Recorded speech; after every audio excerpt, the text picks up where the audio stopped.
Nama saya Mikael Jaman, saya founder konsultan.co.id. Di video ini saya akan membahas tentang akuntansi dasar.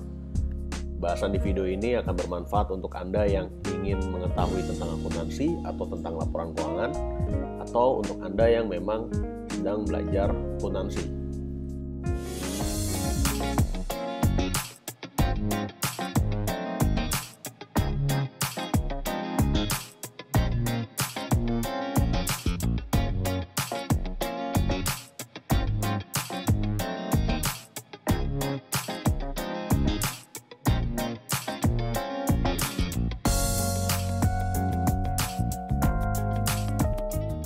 Kita mulai dulu dari latar belakangnya. Kenapa akuntansi muncul? Akuntansi pada dasarnya adalah muncul karena pemilik bisnis perlu informasi tentang keuangan. Baik itu jumlah harta yang dimilikinya, kemudian utang yang dimilikinya, kemudian perkembangan usahanya dari sisi pendapatannya berapa, kemudian biaya-biaya berapa, dan hanya sampai sekarang hanya ilmu akuntansi yang bisa membawakan informasi tersebut, merangkum informasi tersebut, mengolahnya menjadi sebuah laporan keuangan yang sampai sekarang masih digunakan oleh bisnis, oleh investor, oleh pemerintah untuk menilai perkembangan usaha dari suatu bisnis, dari perusahaan, atau perkembangan dari satu organisasi dari sisi keuangannya. Jadi tujuan akuntansi adalah untuk menghasilkan informasi keuangan kepada pihak-pihak yang berkepentingan. Nah, kita mengenal siklus bisnis dulu nih sebelum kita bahas lebih lanjut.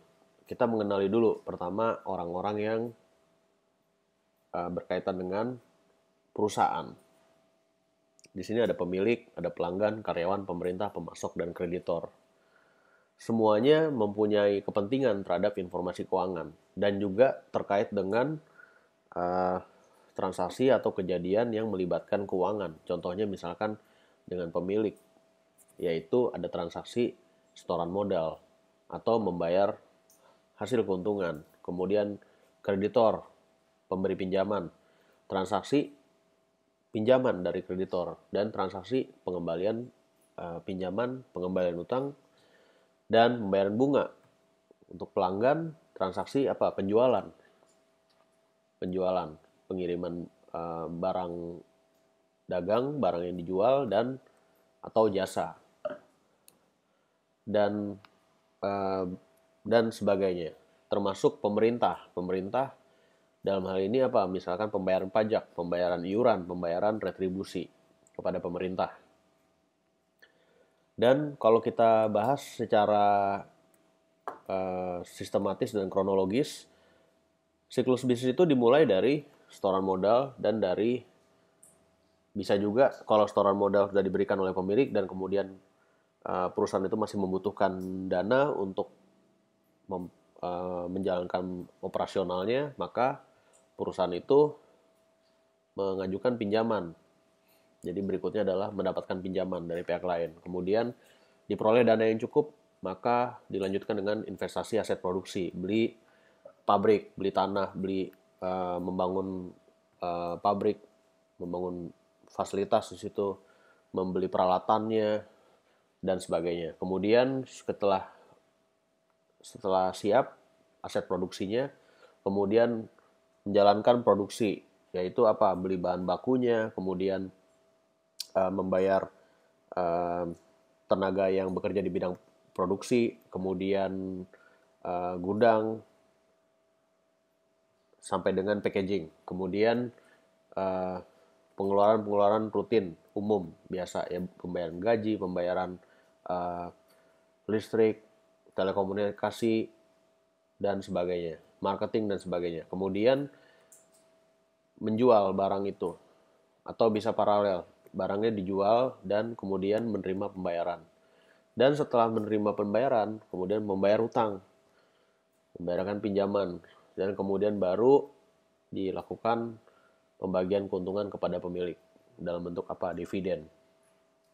Nah, ini adalah contoh laporan keuangan. Ada sebelah kiri laporan posisi keuangan, sebelah kanan laporan laba rugi. Laporan laba rugi dan posisi keuangan itu berkaitan di laba setelah pajak di sini nih. Di laba bersihnya harus dia akan muncul lagi di sini di neraca di laba tahun berjalan. Jadi hubungan antara kedua laporan ini adalah di laba bersihnya. Nah, kemudian laporan posisi keuangan ini menunjukkan posisi aset, utang, dan modal. Aset sebelah kiri ini total asetnya, total utang di sini, dan total ekuitas di sini. Sedangkan laporan laba rugi menunjukkan penjualan, pendapatan, dan biaya-biaya.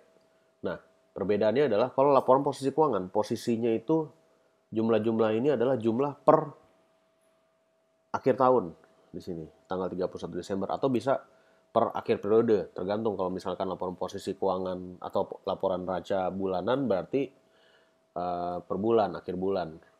Laporan laba ruginya berarti hanya sebulan aja gitu. Dan kalau untuk setahun, laporan laba ruginya setahun. Jadi makanya di sini ditulisnya untuk tahun 2018 di sini. Yang ini per 31 Desember. Gitu. Jadi kalau ini adalah akumulasi jumlahnya. Kalau di sini adalah saldo. Oke. Kemudian kita kenali dulu akun atau pos. Jadi laporan keuangan ini kalau kita lihat di sini banyak item-itemnya, ada aset lancar, kas setara kas, piutang usaha, piutang lain-lain. Itu sebetulnya misalkan nih kas dan setara kas di sini terdiri dari berbagai akun di bawahnya kas dan setara kas. Nah, akun itu apa sih? Jadi akun adalah unsur di laporan keuangan yang masuk sebagai aset, liabilitas, ekuitas, pendapatan atau beban. Di sini kita bilang aset, liabilitas sampai beban ini adalah elemen dari laporan keuangan. Nah, kemudian kita juga mengenal istilah chart of account atau daftar pos, yaitu satu daftar akun-akun yang ada pada laporan keuangan. Jadi di balik laporan keuangan ini ada lagi nanti akun-akunnya. Misalkan di dalam kas dan setara kas ini ada kas kecil, kemudian ada kas di bank, rekening nomor sekian, nomor sekian, nomor sekian. Kemudian piutang usaha ini juga kalau kita buka lagi ini bisa aja ada piutang usaha untuk pihak hubungan istimewa dan kemudian piutang usaha untuk pihak yang tidak mempunyai hubungan istimewa atau pihak ketiga dan sebagainya. Jadi di balik dari item-item ini ada kemungkinan ini terdiri dari beberapa akun yang digabungkan jadi satu. Kemudian, nah, akun-akun tersebut dari mulai aset, liabilitas, ekuitas, pendapatan sampai dengan biaya, semuanya nanti akan diurutkan di dalam chart of account. Gitu. Kemudian kita juga harus memahami persamaan akuntansi. Pada awalnya persamaan akuntansi adalah aset sama dengan utang plus modal. Kemudian sekarang menjadi aset sama dengan utang plus ekuitas. Kenapa modal berubah jadi ekuitas? Karena begini. Karena mungkin pada saat zaman dulu kalau aset itu adalah aset pada awalnya adalah misalkan gini. Perusahaan ini belum ada, kemudian ada pemilik bisnis datang. Oke, saya masukkan nih uang sekian 10 juta misalkan modal plus misalkan utang. Perusahaan itu juga pinjam 5 juta dari pihak lain dan kemudian dibelikanlah 15 juta itu menjadi sebuah aset misalkan. Jadi aset sama dengan utang plus modal. Tetapi pada perkembangan waktu kan sebetulnya aset yang dibelikan itu kemudian nanti akan menghasilkan pendapatan kan. Dan pendapatan itu artinya nanti dari aset yang 15 juta itu mungkin nanti bisa aja disewakan asetnya atau dijual lagi. Kemudian mendapatkan kas atau mendapatkan pembayaran ya lebih dari 15 juta, misalkan mendapatkan 20 juta, berarti kan aset yang tadinya 15 juta menjadi 20 juta. Jadi 20 juta di sisi aset sama dengan utangnya 5 juta plus ekuitasnya plus modal, tadinya modalnya berapa? 10 juta. Sudah plus, udah bukan modal lagi, ada hal lain yang bertambah, yaitu apa? Yaitu adalah keuntungannya. Sehingga eh, menggunakan istilah modal sudah tidak relevan lagi dengan perkembangan usaha. Nah, sehingga sekarang menggunakan istilah ekuitas. Nah, ekuitas sendiri adalah terdiri dari modal disetor, saldo laba, yaitu laba yang terakumulasi dari tahun ke tahun, plus laba tahun berjalan, yaitu laba di tahun laporan keuangannya. Contohnya seperti ini yang tadi saya contohkan. Ini kebetulan di sini saldo labanya masih nol. Di sini tahun pertama, jadi laba tahun berjalannya adalah 120 juta di sini. Jadi laba tahun laporan keuangan, laba tahun berjalan. Saldo laba adalah akumulasi dari laba bersih di tahun-tahun sebelumnya. Nah, kemudian jadi persamaan aset sama dengan utang plus ekuitas itu adalah sebenarnya membentuk komposisi di neraca. Karena di neraca sebelah kirinya aset sama dengan misalkan di sini asetnya 794 juta sama dengan utang.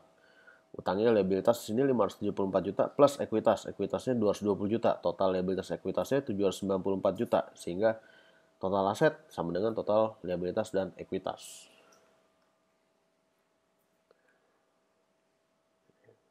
Jadi formula atau persamaan akuntansi itu sebenarnya menggambarkan neraca sebenarnya. Nah, sebelum kita masuk lagi lebih lanjut, kita mengenal dulu istilah debit dan kredit karena akuntansi akan selalu membahas journal entry.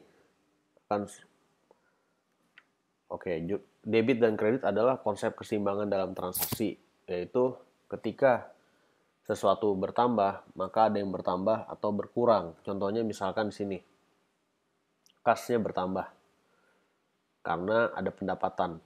Pendapatan itu ekuitas bertambah. Jadi di sini pendapatan bertambah juga, kas bertambah, pendapatan bertambah. Atau kasnya bertambah, uang di perusahaan bertambah karena utang. Jadi utangnya juga bertambah di sini. Tapi posisinya di kredit. Kemudian atau sebaliknya, kas bertambah, piutang berkurang karena perusahaan mempunyai piutang dan kemudian piutang itu tertagih dari pelanggannya sehingga kasnya bertambah dan piutang yang tadinya ada menjadi berkurang, menjadi tidak ada. Nah, posisinya di kredit. Nah, kenapa kok ini bertambah pendapatan dan utangnya, tapi catatnya kok di kredit? Kenapa? Bukannya debit. Jadi artinya debit itu bukan selalu bertambah, kredit itu bukan selalu kurang. Gitu. Tergantung dari jenisnya, jenis posnya. Nah, kita bahas dulu nih, variasi transaksi dan dampaknya kepada laporan keuangan. Pertama, aset bisa bertambah karena utang, dan utang bertambah. Contoh yang tadi, kasnya bertambah, kasnya itu adalah aset, utang bertambah. Aset bertambah karena modal pemilik, dan modal bertambah. Kemudian aset bertambah karena pendapatan, maka ekuitas bertambah. Karena tadi pendapatan saya jelaskan tadi adalah bagian dari ekuitas. Karena pendapatan adalah sumber dari laba bersih. Maka ekuitasnya bertambah. Aset yang satu bertambah karena ditukar dengan aset yang lainnya.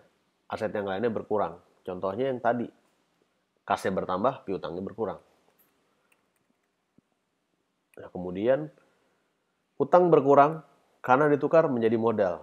Jadi bisa aja utangnya berkurang, ditukar menjadi modal. Yang tadinya si perusahaan itu berhutang, sekarang yang memberi hutang itu menjadi pemilik. Kemudian aset berkurang karena membayar hutang. Iya, karena mengembalikan pinjaman dan posisinya utang berkurang. Contohnya di sini Misalkan di sini kas bertambah, kasnya akan posisinya berkurang nanti di kredit, dipindah ke sini nanti, dan utangnya berkurang. Kalau berkurang dia pindah di debit sini. Jadi berkebalikannya. Nanti saya akan bahas di slide berikutnya. Nah, ini adalah neraca ya. Jadi posisinya, ini contohnya yang tadi. Kalau kas bertambah, ini kan posisinya di aset, sebelah kiri, sebelah kanan liabilitas ekuitas. Kemungkinan kas bertambah itu karena adanya utang yang bertambah, atau modal disetor dari pemilik akan dicatat bertambah juga, dan kemudian atau pendapatan. Atau yang sebaliknya, kas bertambah, piutang berkurang. Hanya ada di sebelah kiri transaksi ini. Hanya ada di sisi aset. Jadi tidak berpengaruh ke yang kanan. Atau di contoh ini adalah kasnya berkurang. Di sebelah kiri berkurang. Nah, bisa karena utangnya berkurang, membayar hutang, akibatnya utangnya berkurang. Atau mengembalikan modal kepada pemilik, jadi modal di store-nya berkurang. Atau membayar beban. Nah, bebannya bertambah. Kok membayar beban, bebannya bertambah. Gitu. Nanti saya jelaskan. Karena begini, kalau misalkan kok membayar beban, bebannya bertambah. Iya, kalau membayar utang baru utangnya berkurang. Tapi kalau membayar beban, bebannya bertambah. Kalau menerima pembayaran dari pendapatan, maka pendapatannya bertambah. Gitu. Oke, di sini kita mesti paham dulu saldo normal. Penting harus diingat sekali saldo normal. Karena kalau salah udah salah semua deh. Kacau nanti. Nah, saldo normal ini adalah posisi normal dari akun. Contohnya misalkan di sini aset dan biaya. Ini sama nih, saldo normalnya di debit. Biaya juga saldo normalnya di debit. Kalau tambah di debit, biaya juga di debit, berkurang di kredit. Biaya juga sama. Nah, yang beda ini tiga ini liabilitas, ekuitas, dan pendapatan. Kalau pendapatan bertambahnya di kredit. Dan seperti tadi saya bilang, debit dan kredit bukan berarti tambah. Kalau debit tambah, kalau kredit berkurang. Enggak. Jadi tergantung dari akunnya. Oke, tergantung dari akunnya. Kalau akunnya pendapatan yang bertambah di kredit gitu. Bukan di debit. Oke, jadi posisinya kalau kita lihat sini, neraca aset itu debit. Sebelah kanan liabilitas, ekuitas itu kredit normalnya. Jadi kalau kita bikin jurnal, pasti kan debit kredit. Dan udah pasti kalau berpasangan sama liabilitas atau ekuitas, aset, nanti ada yang satu harus taruh di kredit, yang satu harus ditaruh di debit gitu. Nanti saya akan kasih contoh contoh soalnya, contoh transaksinya, contoh pencatatannya, sehingga Anda bisa memahami. Oke, kemudian siklus akuntansi. Ini adalah prosesnya akuntansi. Kita mulai dari transaksi atau kejadian. Jadi, akuntansi akan selalu dimulai dari transaksi. Transaksi itu bisa berbentuk cash, bisa berbentuk non-tunai. Jadi bisa aja jual barang non-tunai, belum terima uangnya, udah kirim barang, itu sudah dianggap sebagai transaksi. Atau kejadian. Kejadian itu misalkan berlalunya waktu. Misalkan, contohnya kita perusahaan pinjam uang ke bank. Di pinjaman itu nanti akan ada bunga pinjaman pada saat sudah melewati 30 hari. Nah, 30 hari kita harus membayar pinjaman plus bunganya. Nah, kita akan mencatat bunganya itu pada saat kejadian. Kejadian itu pada saat waktunya sudah berlalu. Sudah 30 hari, sudah terlewati, maka kita akan catat. Ada utang bunga di situ, ada beban bunga. Oke, nanti saya akan jelasin lagi. Kemudian mencatat journal entry. Jadi transaksi tersebut dibaca transaksinya apa, kemudian dilakukanlah jurnal, yaitu debit kredit tadi. Dan akuntansi bukan masalah soal yang penting debit kreditnya keisi, balance benar. Itu ajaran yang salah. Karena nanti akuntansi adalah mengenai kewajaran postingan yang benar, tercatat benar. Kalau memang itu adalah aset, dicatat sebagai aset. Kalau itu sebagai biaya, dicatat sebagai biaya gitu. Nah, nanti saya akan menjelaskan lebih lanjut. Dan nanti dari situ akan masuk ke buku besar, kemudian dari buku besar nanti akan masuk ke trial balance atau neraca saldo bahasa Indonesianya, dan masuk ke, jadi kita akan membuat jadi laporan keuangan. Kemudian journal entry. Ini adalah contoh transaksi sederhana. Contohnya adalah transaksi penjualan tunai. Barang dagang sejumlah 100.000 diterima cash tunai. Journal entry-nya apa? Kita nerima cash. Kita catat cash. Bertambah tadi di apa? Di debit. Kalau bertambah kan di sini. Kalau aset bertambahnya di debit, cash itu di debit kalau bertambahnya. Kita akan catat di debit. Nah, kemudian kita tinggal pikirin kreditnya apa nih? Kreditnya adalah, kalau ini penjualan, berarti penjualan. Penjualan tunai. Ini adalah akun di laporan laba rugi. Dicatat di kredit. Gitu. Karena kalau dicatat di debit, nanti apa yang mau kita catat di kredit? Jadi nggak balance. Gitu. Jadi salah. Semuanya transaksi harus debit kredit. Kemudian, contohnya cerita berikut. Ada dua orang yang sepakat mendirikan perusahaan, memasukkan modal, yaitu Andi dan Boy. Pak Andi memberikan uang 10 juta dan laptop 5 juta sebagai modal. Pak Boy masukin uang 10 juta. Kemudian masing-masing uang tunainya dimasukkan 5 juta ke rekening perusahaan. Sedangkan sisanya berbentuk kas tunai. Transaksi dilakukan bersamaan di tanggal yang sama. Oke. Jadi ini adalah transaksi karena di tanggal yang sama kita akan catat kas di Bank Mandiri. Di Bank BNI maksudnya ya, ini harusnya. Di Bank BNI 10 juta. Kemudian kasnya kas sisanya karena tadi kan Pak Andi 10 juta, yang Pak Boy 10 juta. Jadi 20 juta. Jadi 10 jutanya ada di kas. 10 jutanya masuk ke bank. Bank BNI ini salah ya. Koreksi. Kemudian peralatan aset tetapnya yaitu laptop 5 juta. Dicatat di debit semuanya. Karena tiga-tiganya ini adalah aset. Yang dimasukkan adalah aset. Kemudian karena ini adalah Andi dan Boy adalah pemilik, maka dicatat di modal disetor. Nah, kalau Andi dan Boy bukan merupakan pemilik, maka dicatatnya di mana? Ada kemungkinan dicatatnya di utang. Gitu, karena bukan pemilik. Nah, kemudian saldo normal. Oke, saldo normal ini sudah kita bahas tadi ya. Jadi kita refresh lagi. Kalau aset bertambah jadi debit, berkurangnya di kredit. Sama juga biaya. Sebaliknya untuk hal yang lain, untuk item-item yang lain, pos-pos yang lain, kalau bertambah itu di kredit. Ya kita ingat aja, di neraca ada sisi kiri, ada sisi kanan. Kalau di sisi kiri, aset, nambah di debit. Kalau ada yang di sisi kanan, itu liabilitas ekuitas, bertambah di kredit. Gitu. Pendapatan juga ada di sisi kanan. Sebetulnya pendapatan bagian dari ekuitas. Dia akan, kalau pendapatannya bertambah, ada penjualan, artinya pendapatan bertambah. Dia akan menambah ekuitas. Dia akan menambah laba, sehingga posisinya kredit nambah. Kalau biayanya misalkan ada pembayaran atas biaya.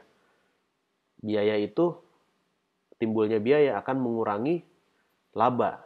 Dan mengurangi laba artinya mengurangi ekuitas. Kalau mengurangi berarti kalau ada biaya, maka dia posisinya akan debit. Debitnya bertambah. Karena akibatnya akan mengurangi ekuitas debit sini. Oke. Jadi cukup jelas ya. Kalau ada pertanyaan, Anda bisa tanya di kolom komentar. Kemudian simulasi sederhana. Pendirian perusahaan.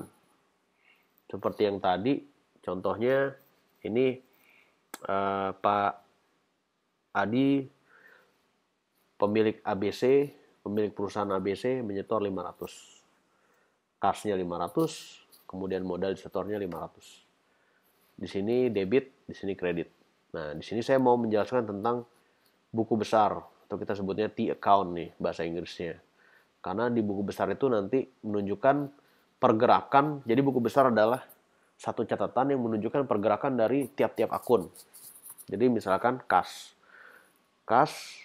Ada pergerakannya di sini. Bertambah 500. Di debit catatnya. Saldo akhirnya 500. Modal setor bertambah 500, catat di kredit 500.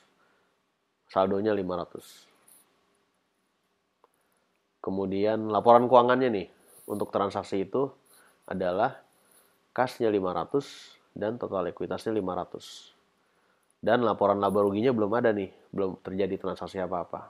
Perusahaan baru didirikan, jadi hanya ada laporan neraca aja yang ada angkanya. Kemudian memperoleh pinjaman. Jadi ABC mengajukan pinjaman dan mendapatkannya dari bank sebesar 1.000 tanpa bunga misalkan. Jadi mendapatkan uang tuh, mendapatkan kas lagi. Di sini saya sederhanakan aja semuanya masuk sebagai kas.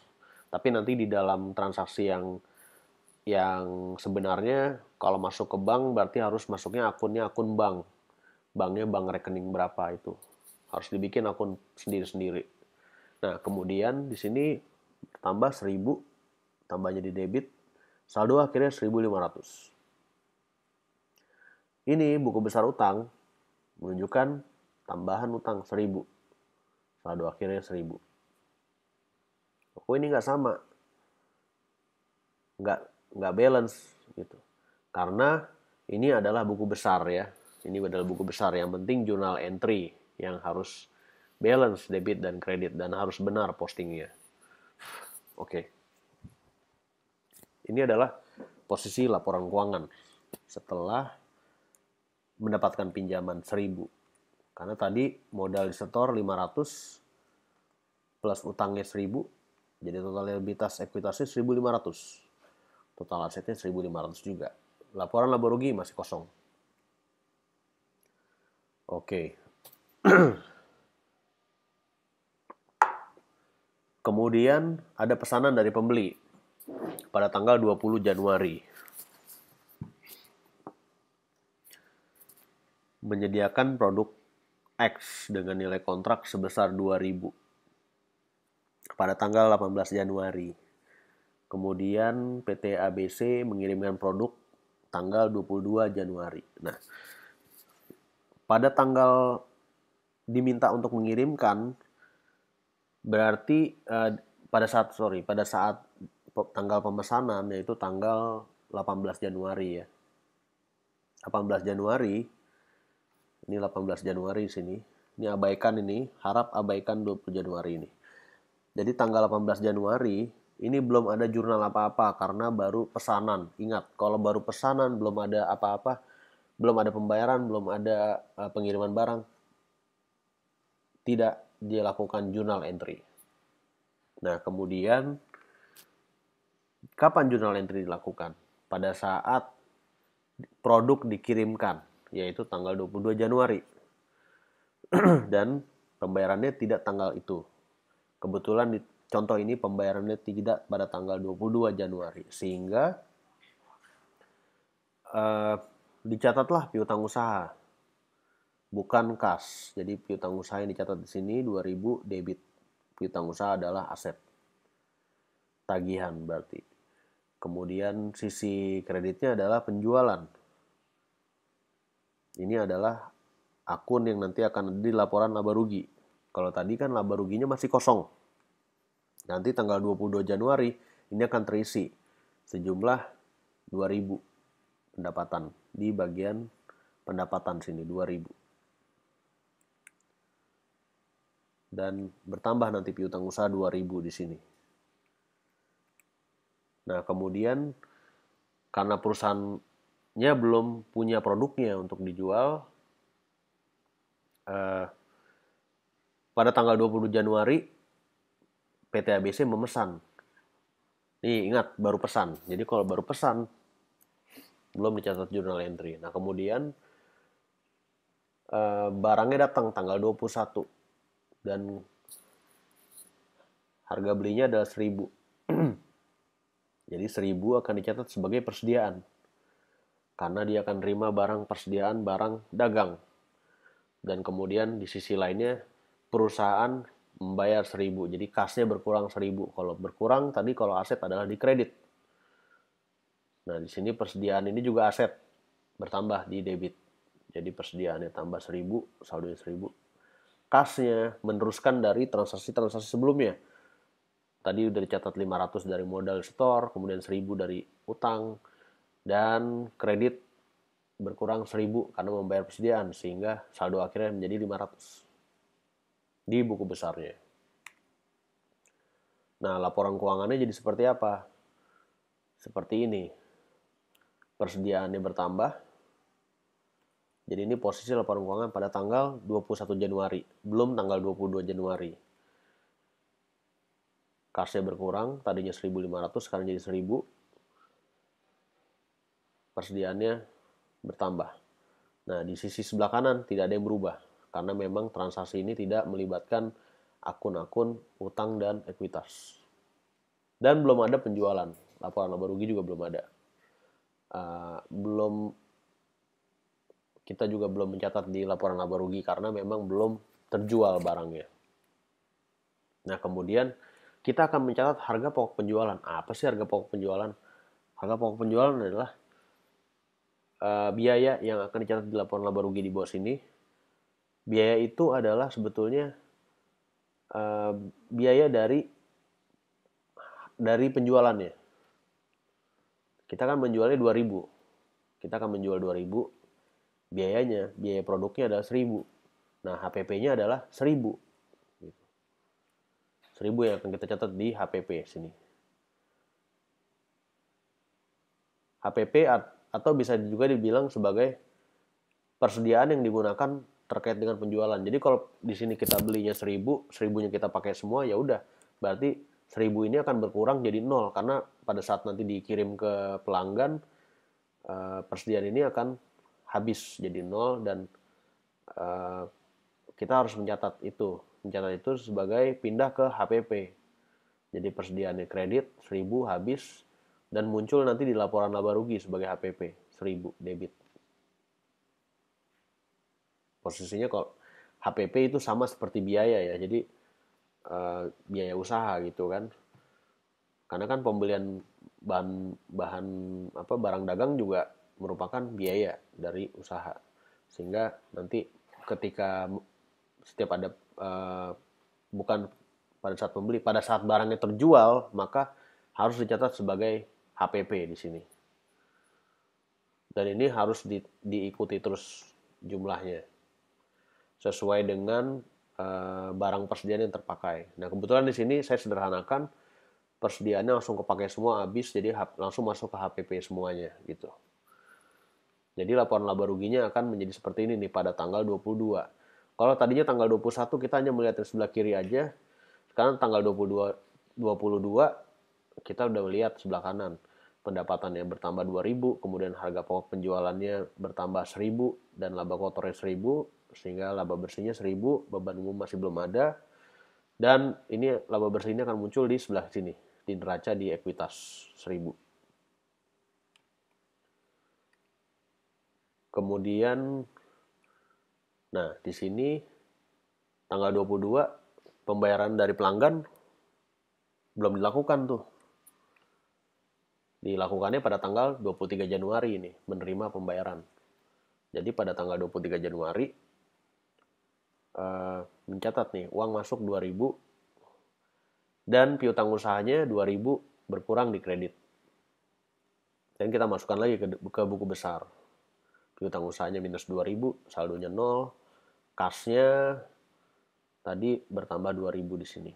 Jadi 2.500. Nah, ini adalah laporan keuangan. Ini yang berubah aja di sebelah sisi kiri aja, di sebelah sisi aset. Kasnya tambah, piutang usahanya habis. Dan yang lain-lainnya masih sama. Kemudian membeli komputer secara tunai pada tanggal 24 Januari senilai 1.000. Jadi aset tetapnya bertambah, yaitu komputer, debit, kasnya kredit. Nah, ini juga dicatat di buku besar. Jadi muncullah aset tetap sekarang. Dan sama, yang bergerak hanya di unsur aset. Kemudian membayar gaji pegawai. Gaji pegawai adalah beban umum. Saya sederhanakan sini ya. Pada normalnya adalah biaya gaji. Tapi di sini saya tulis beban umum aja. Kok membayar tapi di debit? Iya, kan tadi saya udah bilang. Kalau biaya bertambah di debit. Pengeluaran biaya adalah di debit. Biaya akan dicatat di debit. Karena kan kasnya dibayarkan kredit. Berarti kita harus catat di debit sini. Jadi kalau Anda lupa, Anda cukup ingat aja salah satunya. Kalau asetnya di kas, asetnya berkurang, itu di kredit, berarti lawannya ditaruh di debit. Gitu.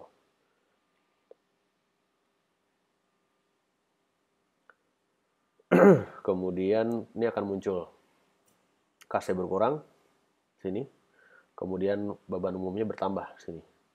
Dan laba bersihnya akan berkurang, 500. Dia akan masuk sini lagi 500. Dan total aset, total liabilitas ekuitasnya jadi sama. Tetap. Nah, jenis-jenis jurnal, jadi kita refreshing dulu siklus bisnis seperti ini ya tadi, dari mulai modal, pinjaman, pengeluaran-pengeluaran sampai dengan pembagian keuntungan. Sehingga kalau bisa kita klasifikasikan jenis-jenis jurnal itu ada beberapa. Ada jurnal transaksi kas. Jadi penerimaan atau pembayaran kas. Kemudian ada jurnal pengakuan pendapatan. Jadi pengakuan pendapatan ini pemicunya yang mengharuskan kita membuat jurnalnya adalah ketika adanya invoice atau tagihan kepada pelanggan. Karena biasanya invoice atau tagihan itu maka pekerjaan sudah selesai. Atau bisa juga sih belum selesai tapi udah ditagih. Nah, jadi triggernya adalah pekerjaan sudah selesai. Dan ini biasanya jurnal transaksi kas sama pendapatan ini itu harian pelaksanaannya. Ini dua ini. Kemudian nanti ada transaksi pengakuan biaya dan utang. Nanti saya akan jelaskan tentang pengakuannya. Jadi bukan pengakuan dosa, tapi pengakuan biaya dan pengakuan pendapatan. Nah, transaksi pengakuan ini biaya apa pemicunya? Pemicunya adalah ketika kita menerima tagihan dari pihak ketiga. Atau pada saat perusahaan sudah menerima manfaat dari pihak lain.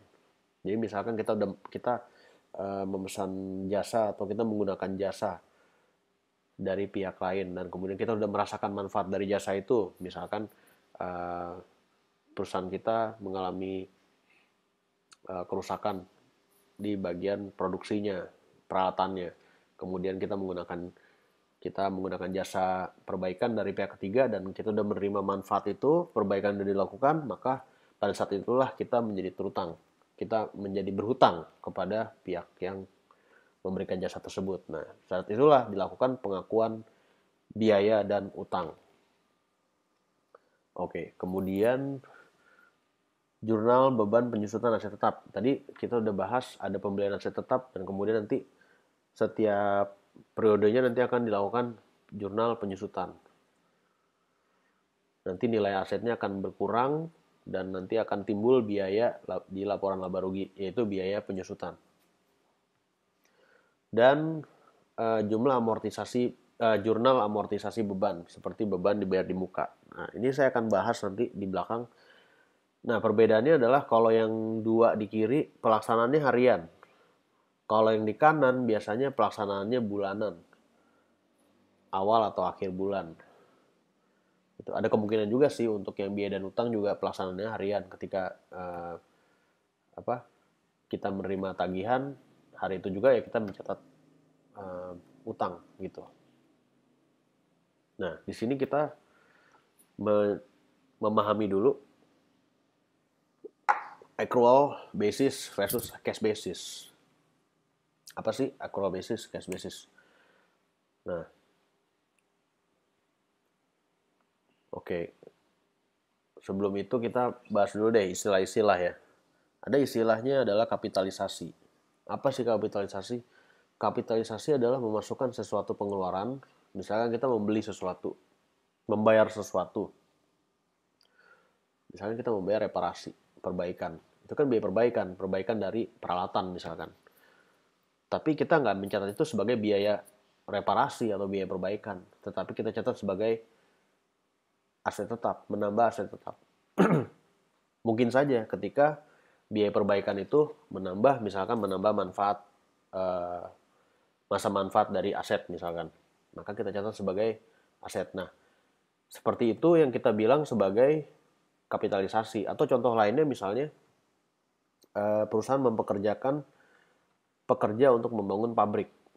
Nah, itu kan sebetulnya kita membayar pekerja tersebut adalah biaya upah kan, biaya upah pekerja pabrik gitu, pembangun pabrik. Nah, kemudian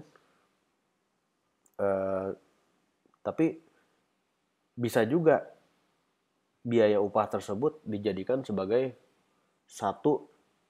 bagian dari biaya pembangunan bangunan, sehingga biaya tersebut tidak masuk ke dalam laporan laba rugi sebagai biaya, tetapi masuk ke neraca sebagai aset, sebagai bangunan, sebagai unsur nilai bangunan. Nah, ini contohnya. Kemudian berikutnya adalah pengakuan, atau bahasa Inggrisnya recognition. Pengakuan adalah soal mencatat sebagai pendapatan atau biaya di laporan laba rugi. Misalkan tadi contohnya, kita mengakui pendapatan atau biaya sesuai dengan misalkan di sini adalah kita masukkan sebagai biaya di laporan laba rugi nggak nih, biaya pekerja pembangunan pabriknya. Misalkan kalau kita nggak catat sebagai, kita nggak kapitalisasi, berarti kita harus masukkan sebagai biaya gaji non karyawan di laporan laba rugi. Atau contoh recognition lainnya adalah, nanti deh kita bahas di ini nih, past accrual basis versus cash basis. Jadi gini, kalau akuntansi kan mengenal dua basis ini ya. Jadi kita mulai dari yang merah dulu deh, cash basis. Cash basis artinya mencatat pendapatan saat pembayaran diterima dari pelanggan, bukan saat kewajiban dilaksanakan perusahaan. Ingat, saat pembayaran diterima maka dicatatlah sebagai pendapatan kalau cash basis. Jadi walaupun pekerjaannya belum dilakukan oleh perusahaan atau barangnya belum dikirim ke pelanggannya, ya perusahaan tetap mencatat itu sebagai pendapatan karena uangnya diterima. Dan begitupun juga untuk biayanya, kebalikannya. Kalau perusahaan sudah ngeluarin duit, tapi misalkan untuk biaya reparasi, dia akan catat sebagai biaya reparasi, walaupun biaya reparasi itu belum dicatat walaupun reparasinya belum dilakukan. Nah, sebaliknya untuk accrual basis, pendapatan diakui pada saat perusahaan sudah melakukan kewajibannya, yaitu misalkan kalau misalkan dia kewajibannya adalah menjual barang, transaksinya adalah jual beli barang misalnya, maka ketika barangnya udah dijual, maka pendapatan dicatat di laba rugi. Nah, walaupun uang udah dipegang, tidak akan dicatat sebagai pendapatan di laporan laba rugi. Nanti saya kasih contohnya. Dan juga mencatat biaya di laporan laba rugi saat manfaat diterima oleh perusahaan. Jadi kalau misalkan belum bayar nih, tapi perusahaan sudah menerima manfaat dari reparasi. Reparasinya udah dilakukan, udah dibenerin peralatan pabriknya. Ya sudah, dicatatlah sebagai biaya, sebagai beban, dan dicatat sebagai utang di neraca. Ini contohnya, accrual basis. Nah, ketika PTA selesai mengerjakan jasa perbaikan peralatan produksi di PTB, jadi A udah mengerjakan kewajibannya nih senilai 5 juta. Walaupun belum dibayar, pada saat itulah PTA mencatat piutang usaha di asetnya, jumlah nilai yang akan ditagih, dan pendapatan di laporan laba rugi. Inilah jurnalnya. Kalau cash basis, ini belum dicatat. Nanti nyatatnya pada saat pembayaran dilakukan.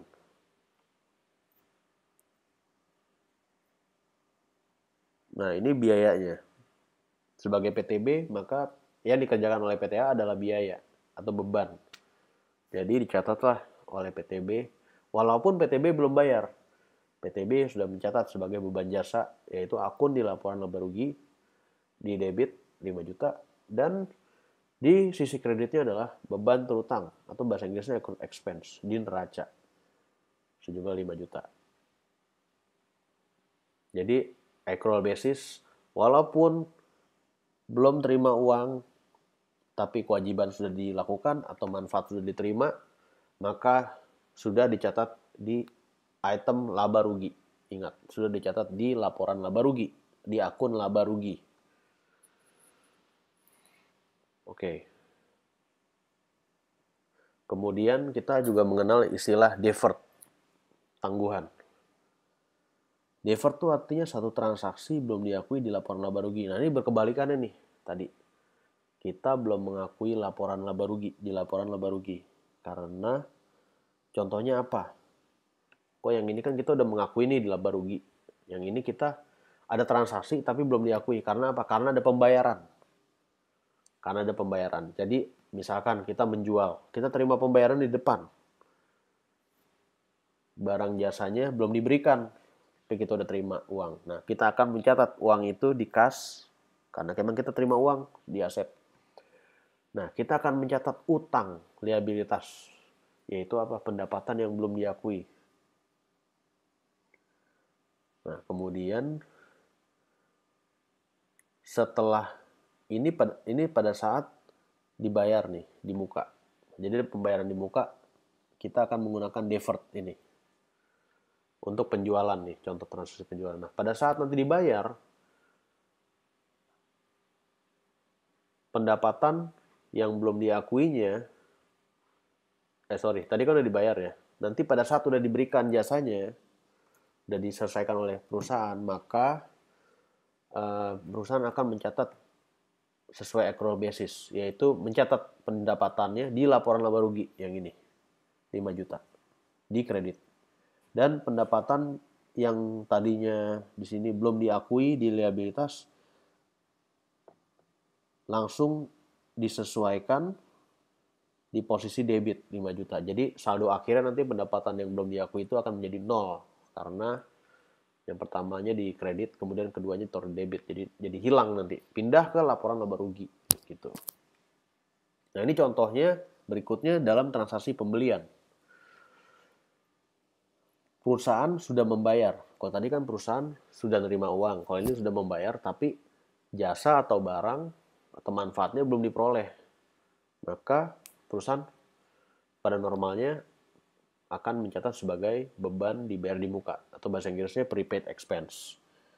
Yaitu di posisinya di neraca, di aset. Gitu. Jadi udah bayar, tapi belum masuk ke biaya. Masuknya di aset dulu, di neraca. Ingat. Di neraca. Jadi beban sewa dibayar di muka. Jadi walaupun tulisannya beban, jangan ketuker. Ini adalah beban yang ada di aset. Karena ada tambahannya dibayar di muka. Gitu. Nah, kemudian contohnya ini adalah transaksi sewa. Bayar di muka 1 juta. Nah, kemudian karena sewa, manfaatnya kan kita peroleh nanti selama misalkan 1 bulan atau 2 bulan. Nah, ini pada masa sewa sudah berlalu, manfaat sudah diterima kan, kita udah menyewa, udah nempatin tempatnya, maka dilakukan amortisasi atas aset tersebut, yaitu beban sewa dibayar di mukanya yang tadinya di aset akan berkurang. Di sini contohnya akan habis ceritanya. Habis 1 juta. Habis sesuai dengan jumlahnya 1 juta, kemudian kemanakah pindahnya? Muncullah beban sewa di laporan laba rugi. Jadi pada saat manfaatnya diterima, kita udah sewanya udah kita manfaatkan, maka masuk ke laporan laba rugi di beban sewa 1 juta gitu.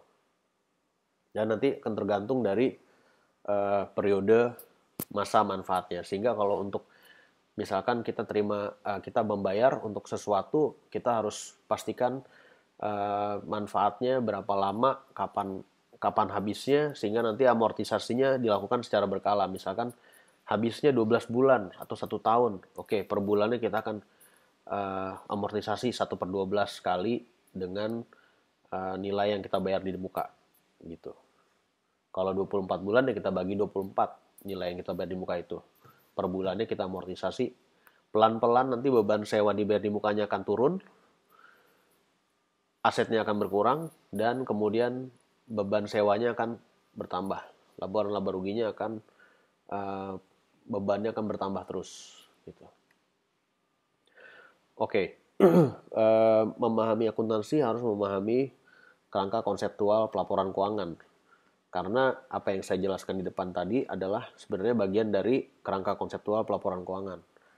Jadi nanti akan membahas beberapa hal, yaitu dari mulai prinsip akuntansi, asumsi, hambatan, karakter kualitatif informasi, dan elemen laporan keuangan gitu. Karena unsur laporan keuangan harus memenuhi karakter kualitas tertentu sehingga laporan keuangan itu dianggap sebagai laporan keuangan yang memadai. Nah, untuk itu nanti saya nggak akan bahas di video ini, nanti saya akan bahas di video saya yang lain. Jadi pembahasan untuk video ini hanya sampai deferred. Nah, berikutnya, oke, ini ada quiz. Apa bedanya beban dibayar di muka dan beban terutang? Di mana posisi akun tersebut di laporan keuangan? Anda sebutkan di komen. Di komen di bawah. Oke, jika video ini bermanfaat, subscribe, like, dan komen. Ikuti terus video saya di channel Mikael Zaman TV. Terima kasih sudah menonton.